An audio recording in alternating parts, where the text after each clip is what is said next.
계속해서 저희가 이제 계시록 말씀 묵상하고 있는데요. 오늘은 생명을 지키는 교회에 대해서 사대교회에 대한 이야기를 함께 나눠보려고 합니다. 생명이요 잉태되고 또 아기가 태어나고 성장하는 모습을 보면 참 신비롭다라는 고백을 하게 되지요. 생명의 신비는 인간뿐만 아니라 하나님께서 창조하신 모든 생명체가 잉태되어지고 그 생명을 갖고 있는 그 시작 자체가 그거에서 다 우리가 느끼게 되는 것이죠. 생명이 시작한다는 그 자체가 사실은 신비입니다. 신비란 말은 영어로 미스터리라고 하죠. 미스터리. 그 시작이 사실 잘 알지 못하고 이해가 되지 않는데 존재하고 있고, 또 그 존재가 정말 기상천외한 방법으로 생육하고 번성하기 때문에 이 신비로움을, 그것을 보는 사람들이 신비로움을 경험합니다. 그리고 그 번식하는 그 방법도, 번성하는 방법도 아주 신비하다라는 거예요. 제가 체리힐제일교회 4년 전에 부임하고 이제 집에서 교회로 걸어오다 보면 그 파킹랏 하나를 지나와야 됩니다. 근데 그 옆에 이렇게 화단이 있는데 어느 날 보니까 오이 넝쿨 같은 게 이렇게 하나 이렇게 자라더라고요. 근데 거기서 보니까 그 꽃도 오이꽃처럼 그 노란색 조그만 꽃이 펴 있는 거예요. 그래서 왜 여기 오이가 있지? 그러고서 이제 무관심하게 좀 지나다녔습니다. 근데 그 오이 넝쿨이 제가 생각하기에 오이 넝쿨이었죠. 오이 넝쿨이 점점 커지는 거예요. 그래서 하루는 새벽 기도를 마치고 집으로 가는 도중에 너무 궁금해서 그 넝쿨을 탁 들쳤는데 거기에 캔털롭 2개가 이렇게, 너무너무 신기했어요. 그리고 뭐 새들이 과일을 먹고 씨를 나중에 배설해서 이걸 옮긴다고 하잖아요. 그런 이야기를 들어는 봤지 실제 제 눈으로 본 건 그게 처음이었습니다. 그러다가 조금 더 신기한 이야기를 들었는데요. 제가 사실 낚시를 좀 좋아하고 또 물고기도 상당히 좋아합니다. 그래서 관심을 끌었던 이야기예요. 근데 엄청 신기해요. 왜냐하면 산골이나 이런 깊은 산골에 물길이 없는데 웅덩이나 호수가 있는데 물고기가 거기 어떻게 사냐는 거예요. 다른 데서 물고기가 유입될 수도 없었고 아무튼 그런 방법이 없는데 거기에 물고기가 살아요. 그거를 설명하는 논문이 하나 나왔습니다. 그리고 그게 기사화가 됐는데 2019년에 발표된 논문이에요. 송사리 수정란이 고니의 배설을 통해서 옮겨진다는 거예요. 그러니까 뭐냐면 이 고니가요, 다른 쪽에서 이 알들을 먹을, 이제 고기 알들 붙어 있는 거 이게를 먹고 자리를 옮기다가 이 오리나 이 고니 종류들은 물이 있는 곳을 금방 알고 거기에 내려서 이제 휴식을 한다는 거예요. 철새니까 움직이다 보니까. 근데 거기서 자기가 먹은 것들을 배설을 했는데 그게 소화가 다 되지 않고 살아남은 수정란들이 거기서 알을 까고 살게 된다는 거예요. 너무 신기하지 않습니까? 안 신기하신가 봐요. 되게 신기한데, 더 신기한 건 대벌레라는 게 있고요. 그리고 달팽이 종류 중에 그 직박구리라는 새에 자기의 몸을 주어서 먹힌 다음에, 그리고 이 직박구리가 옮기면서 똥을 싼 자리에 이 달팽이와 이 대벌레도 그런 식으로 번식을 한다는 거예요. 그래서 다른 지역으로 자기의 종족 번식을 한다는 거예요. 너무너무 신기하잖아요. 근데 이런 신기한 일이 굉장히 가까운 우리 집에서도 일어난다는 거예요. 우리 집에서도. 물론 여러분들이 생명을 가지고 살아가는 거 신비한 거죠. 그런데 여러분들은 아침에 브렉퍼스트를 드시려고 계란을 하나 이렇게 드실 때 신비함을 못 느끼십니까? 달걀의 시작이 닭입니까? 알입니까? 이게 난제잖아요. 난제. 신기한 일이고 저는 신비한 일이라고 생각해요. 많은 진화론자들이 이야기를 내놓지만 저는 이게 하나님을 정말로 믿을 수 있는 증거를 우리 가장 가까운 곳에 두신 게 매일 먹는 달걀을 통해서라고 저는 생각을 해요. 왜냐하면 이게 성경을 믿는, 하나님을 믿는 사람에게는 전혀 문제가 되지 않거든요. 창세기 1장 20절과 22절의 말씀을 좀 보면 이렇습니다. 하나님이 이르시되 물들은 생물은 번성하라, 땅 위에 하늘의 궁창에는 새가 나르라 하시고, 하나님이 큰 바다의 짐승들과 물에서 번성하여 움직이는 모든 생물을 그 종류대로, 날개 있는 모든 새를 그 종류대로 창조하시니 하나님 보시기에 좋았더라. 하나님이 그들에게 복을 주시며 이르시되 생육하고 번성하여 여러 바닷물에 충만하라, 새들도 땅에 번성하라 하시니라. 아멘.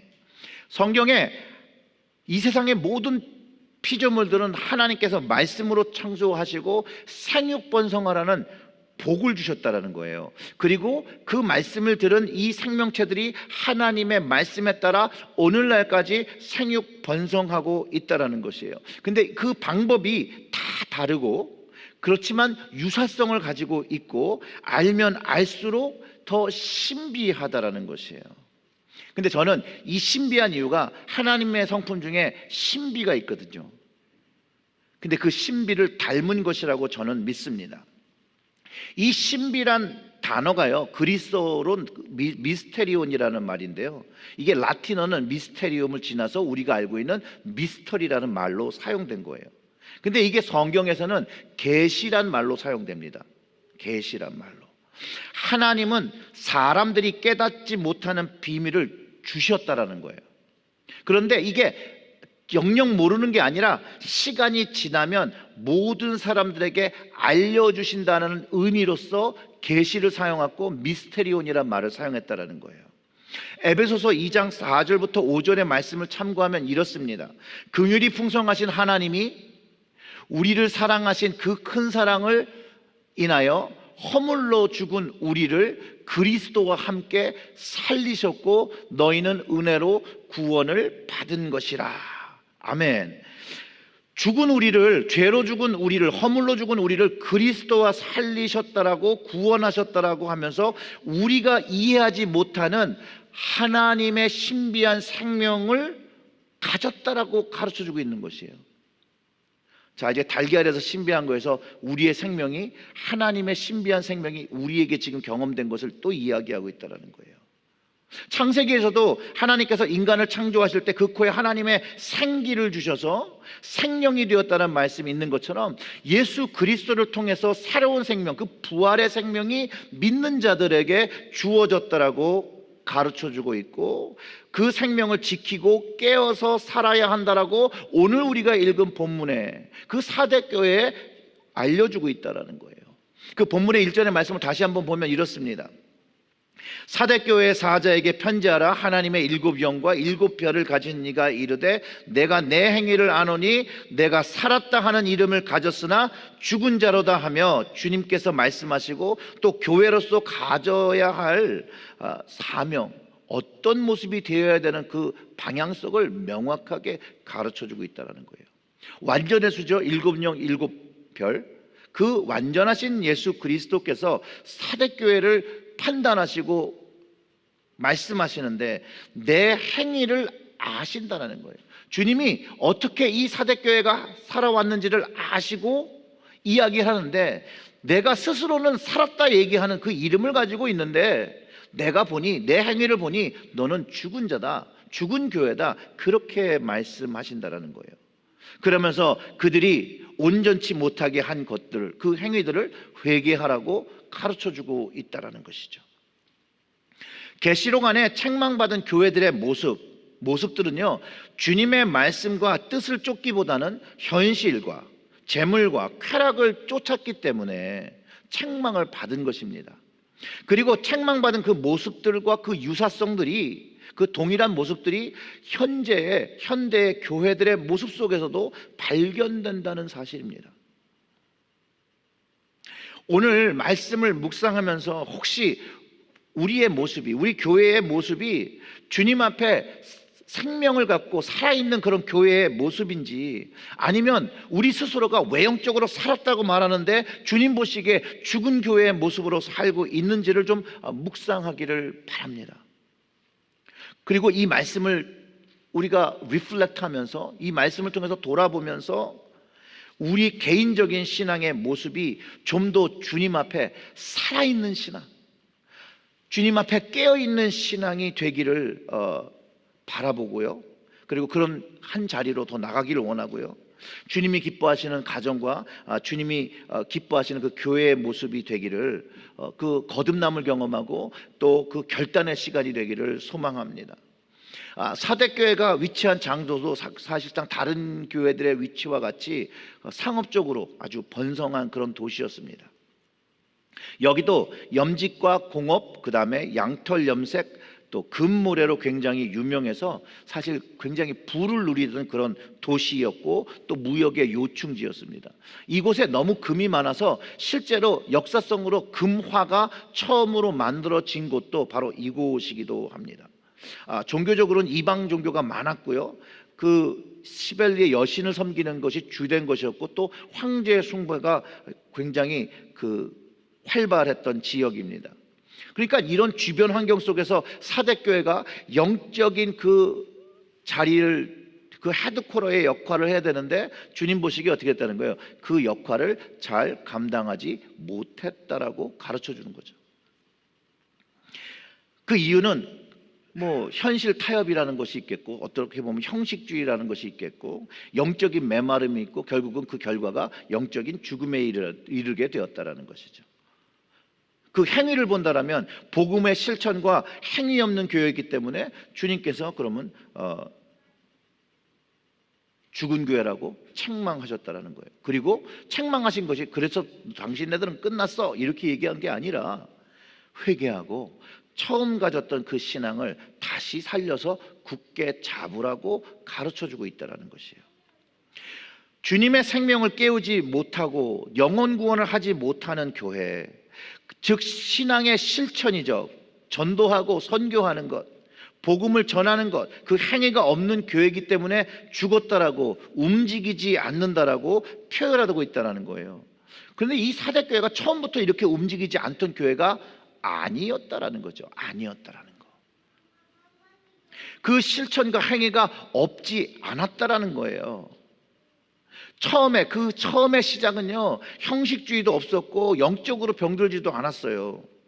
처음엔 순수한 신앙도 가졌고 건강한 신앙의 모습도 가지고 있었는데, 그 모습으로부터 병들고 이제 죽어가고 있다는 것을 이야기하는 거예요.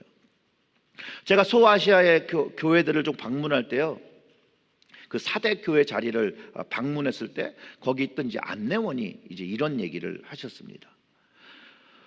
초기에 사대 교회인들이 박해를 받았다는 거예요.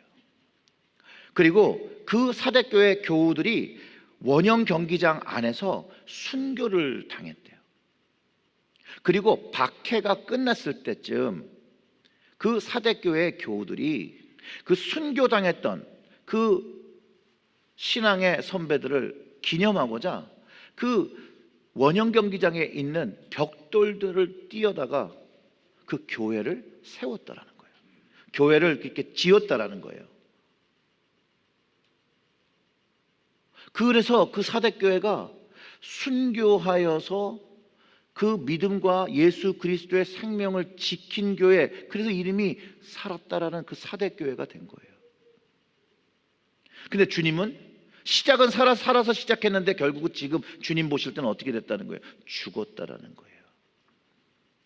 외형적인 사대교회의 이름은 순교자들의 신앙으로 사는 교회였는데, 현재 지금의 그 모습은 신앙의 참 모습이 없어지고 주님이 원하시고 하나님이 기뻐하시는 교회의 모습을 감당하지 못하고 있다라고 가르쳐주고 있다는 거예요. 이런 사대교회 주님께서 변하기를 원한다고, 돌이키기를 원한다라고 말씀하시는 거예요. 그럼 주님이 원하시는 게 무엇인가? 주님은요, 교회가 죽음에서 깨어나길 원하십니다. 우리 모두 오늘 본문 그 2절과 3절을 읽어보면 이렇습니다. 너는 일깨어 그 남은 바 죽게 된 것을 굳건하게 하라. 내 하나님 앞에 내 행위에 온전한 것을 찾지 못하였노니 그러므로 내가 어떻게 받았으며 어떻게 들었는지 생각하고 지켜 회개하라. 만일 일깨지 아니하면 내가 도둑같이 이르니 어느 때에 내게 이를지는 내가 알지 못하리라. 여기서 일깨우다란 말은 깨어나라는 얘기잖아요. 그리고 죽게 된 것, 죽어가고 있는 모습을 해서 건강을 찾으라는 얘기죠. 몸을 지키라는 거예요. 이게 무슨 이야기냐면요, 뭔가 해야 되는데 하지 않고 잠을 자는 형국이라는 거죠. 예수님은 죽음에 대해서 잠을 잔다는 표현을 복음서에서 하셨어요. 죽은 나사로에게도 잠을 잔다고 했고, 잠을 자는 나사로를 향해서 일어나라고 말씀하셨을 때 다른 사람 다 비웃었지만 주님의 음성을 듣고 일어난 나사로처럼 교회도, 이 사대교회도 주님이 말씀하시는 그 음성을 듣고 깨어나야 한다는 거예요. 깨어나서 죽음에서 잠에서, 죽음의 잠에서 깨어나서 일어나서 누구 앞으로 나오라는 거예요? 주님 앞으로 나오라는 것이에요. 주님 앞으로. 그리고 하나님 앞에서 온전한 행위, 그 믿음의 행위, 신앙의 행위를 하라는 것이에요. 그리고 다시 한번 기억하라는 것이죠. 하나님께 나오면서 그거를 어떻게 받았고 어떻게 들었는지를 생각하고 이제 지킬 거를 결단하고 회개하라고 말씀하고 계시다라는 거예요. 저는 이 사대교회의 모습을 어떻게 보면 영적인 잠, 그러면 영적인 게으름이라는 또는 무기력함으로도 이해할 수 있다는 거예요. 사대교회의 그 심각한 현상, 그 남은 바 죽게 된 것을 굳게 하라는 거예요. 상태가 심각한 걸 가르쳐 주는 것이죠. 주님 앞에 아직 죽지는 않는데 죽어가고 있다는 거예요. 주님 보시기에 얼마나 안타까우시겠어요. 지금 조금 생명이 남아 있는 거예요. 그 생명을 살리기 위해서 주님께서 말씀하시니까 이 주님의 이 말씀의 톤이 얼마나 긴급하고 데스퍼레이트하게 말씀하시는 것을 이해할 수 있다는 거예요. 여러분, 인공호흡은요, 아직 생명이 있는 사람에게 숨을 불어넣어 주는 겁니다. 숨을 쉬지 않는다고 해서, 심장이 뛰지 않는다고 해서 완전히 죽은 것이 아니잖아요. 주님이 그런 마음으로 말씀하시는 거예요. 그리고 주님의 생명을 다시 한번 받고, 주님의 호흡을, 하나님의 생기를 다시 한번 받고, 이제 깨어서 말씀을 듣고 순종하여서 다시 얻은 그 생명으로 살아가라고 요구하고 계시다는 거예요. 그 주님의 그 신비의 생명을 다시 한번 경험하라고 주님께서 말씀하고 계시다는 것이에요. 사대교회가 가졌던 이런 영적인 잠, 영적인 무기력, 이런 모습이요, 우리의 현실 속에서도, 교회의 모습 속에서도 발견되어진다는 거예요. 영적인 무기력함, 영적인 잠, 영적인 게으름, 이게 어떻게 진단할 수 있냐면요, 이렇게 진단하시면 됩니다. 기도와 말씀과 예배가 다 하기 싫어요. 다 재미가 없어요.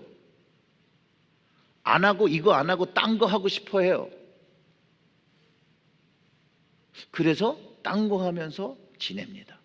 그런데 여기에 현상이 하나 있어요. 무슨 현상이 하나 있는데, 놀고 안 하면 좋을 것 같은데 안 하면 그 마음에 공허함이 있다는 거예요. emptiness가 있다는 거예요. 공허함이 있다는 거예요. 반대로 영적인 무기력감이 있어요. 그런데도 불구하고 기도와 말씀과 예배와 환신을 다 감당하려고 해요. 그래도 동일하게 그 마음에 공허함이 있습니다. 영적인 무기력감과 영적인 이런 게으름은 내가 무엇을 하고 안 하고의 문제가 아니라 근본이 해결될 때 해결된다는 것을 가르쳐 주는 것이죠. 이 인생의 공허함을 갖게 하는 영적인 무기력과 이 영적인 죽음을 벗어날 수 있는 유일한 방법이 있는데, 그 유일한 방법이 뭐냐? 구원의 생명으로 다시 깨어나야 한다는 거예요. 구원의 생명으로.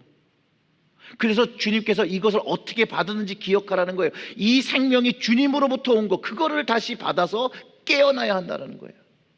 우리 3절을 다시 한번 같이 읽어보겠습니다. 3절이요. 그러므로 내가 어떻게 받았으며 어떻게 들었는지 생각하고 지켜 회개하라. 만일 일깨지 아니하면 내가 도둑같이 이르느니 어느 때에 내가 이를지를 내가 알지 못하리라. 아멘.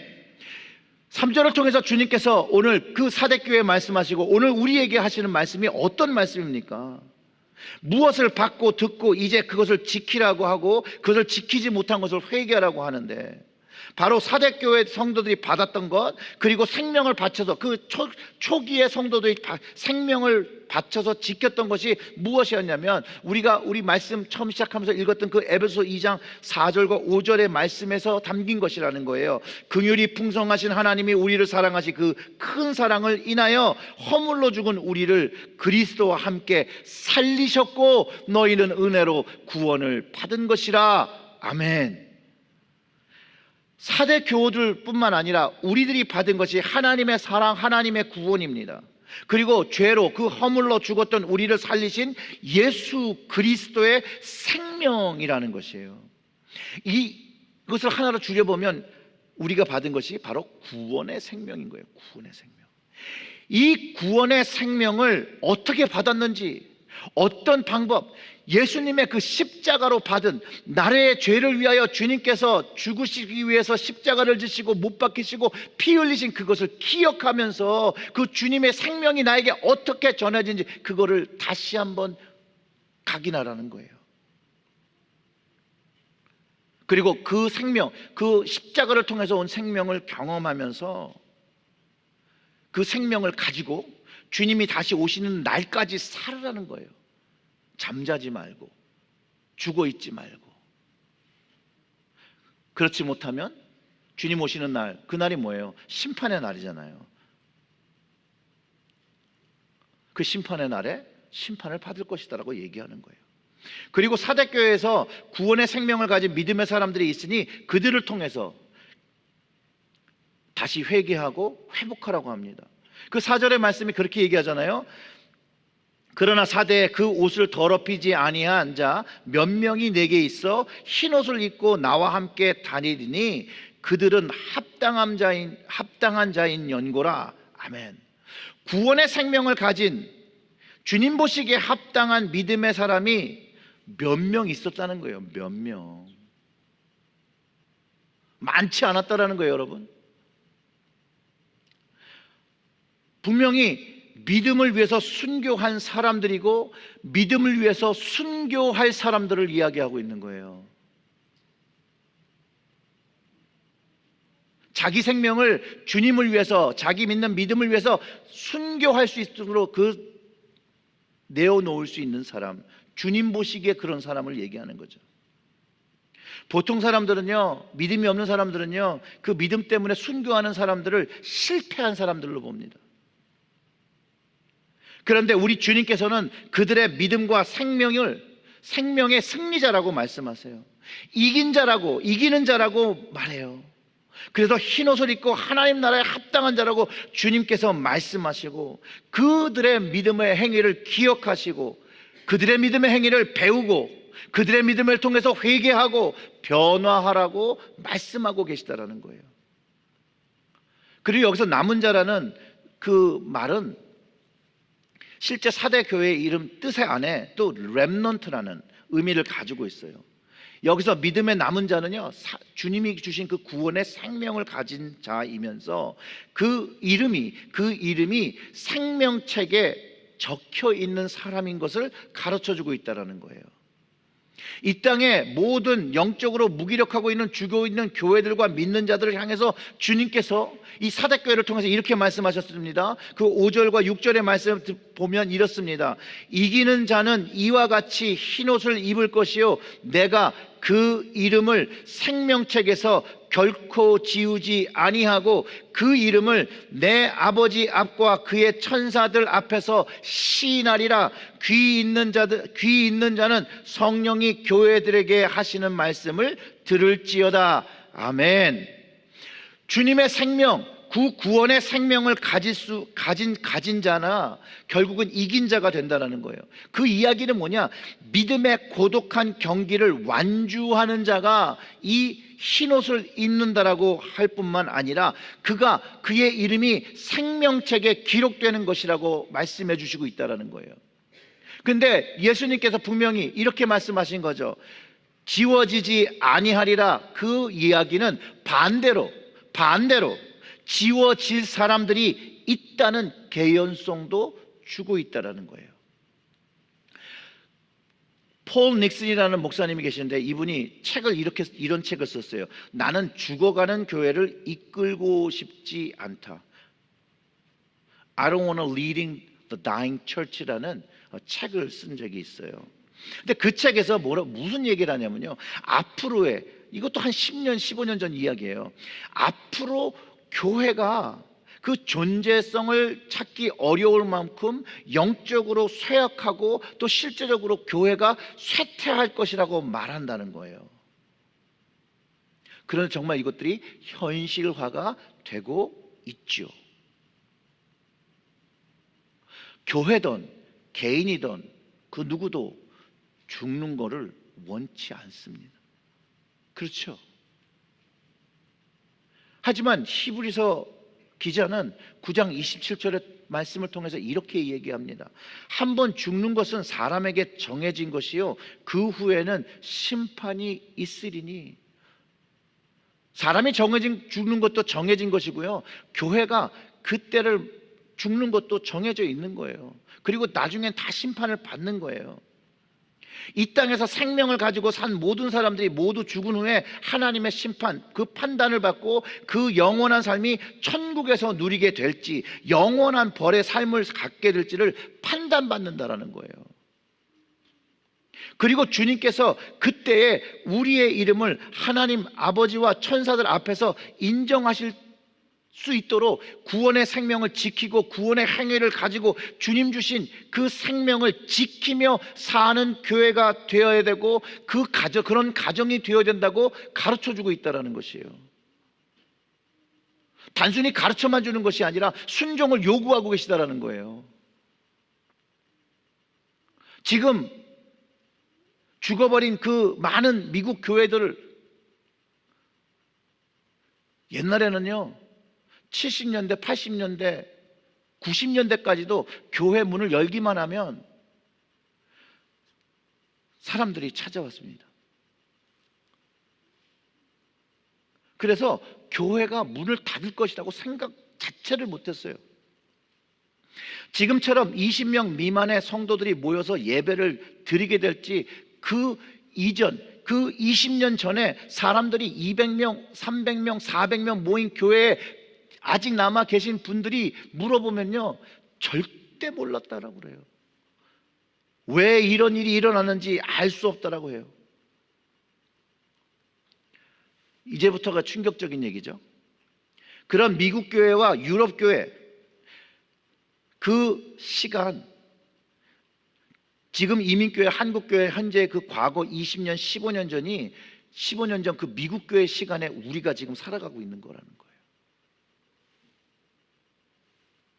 20년 전에 미국 교회에서 청년들과 아이들과 점점 교회에서 사라지는,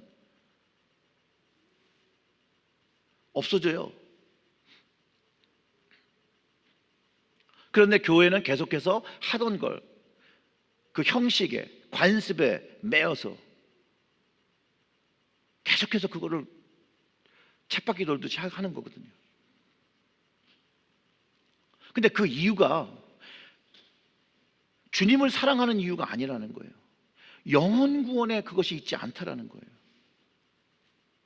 사람들이 좋아하는 거가, 사람들이 생각하는 거, 자신을 위한 공동체를 만들었다는 거죠. 그럴 때 교회는 희생과 헌신이 사라지게 되고요, 또 희생과 헌신이 있을지라도 그것들을 다 자기의 공로로 돌리게 된다는 거예요. 그거를 자랑하게 되고 예수님과 전혀, 하나님과 전혀 관련 없는 클럽을 만드는 거예요. 소셜 클럽을요. 주님의 영적 공동체와 영적 생명을 가진 하나님 나라와 같은 것을 만들려고 했는데 사람들이 모이고 사람들이 좋아하는 그런 장소와 모임으로 만들고 있다는 거예요. 그렇기 때문에 지금 미국 교회에 암담한 현실이 되었다라는 거예요. 그런데 아직 안 늦었다는 거죠. 아직 안 늦었다라는 거예요. 이 사대교회 주신 말씀을 듣고 이 말씀을 듣는 모든 교회와 모든 가정들이 깨어서 변화한다라면 아직 안 늦었다라는 거예요. 아직 안 늦었다라는 거예요. 주님 오시기 전에 변화해야 된다는 거예요. 주님 오시기 전에 회개해야 된다는 거예요. 주님의 말씀, 그분의 음성을 듣고 현재의 자리에서 박차고 깨어나야 된다는 거예요. 영적 무력감과 영적인 그 게으름과 그 죽음에서 깨어나서 주님과 함께 호흡하며 팔다리를 움직이며 성령의 음성을 듣고 그 주님이 원하신 그거를 해야 된다는 것이죠. 주님의 일을 감당하는 복음의 일꾼이 되어서 영혼 구원을 하며 주님의 생명을 지키는 교회가 되어야 한다는 것이에요. 이게 사대교회에게 바라신 모습이고 또 이 땅의 모든 교회와 모든 그리스도 가정들에게 원하시는 주님의 말씀이라는 것이에요.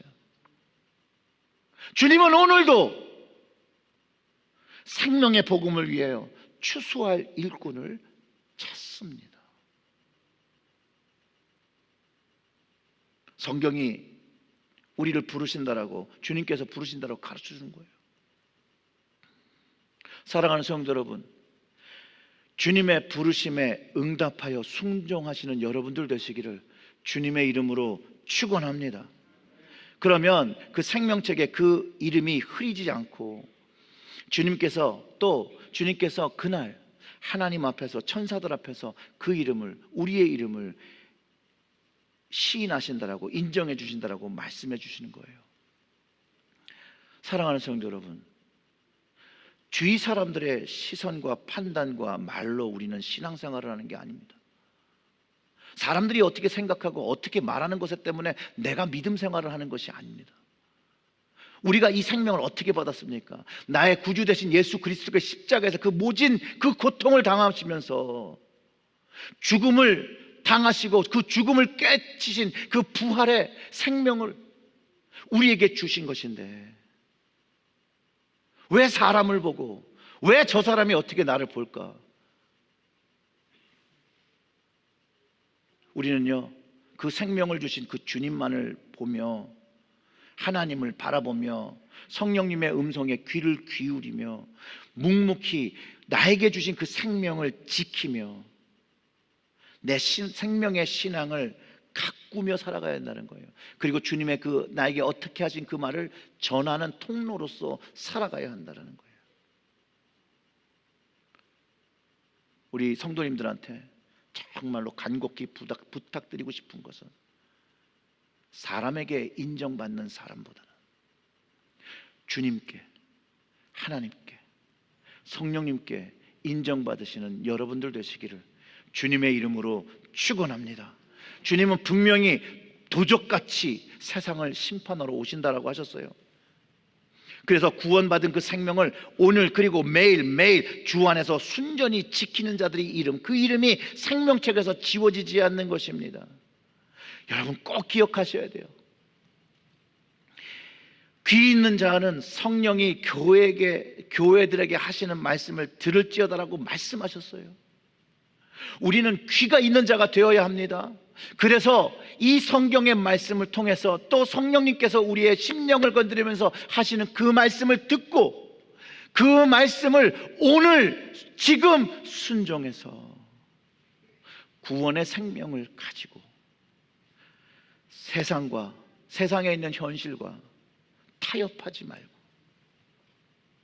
주님을 위한 굳고 순전한 구원의 생명을 지키는 믿는 자가 되시고 또 가정이 되시고 교회가 되시길 주님의 이름으로 축원합니다. 아멘. 우리 같이 좀 기도하겠습니다.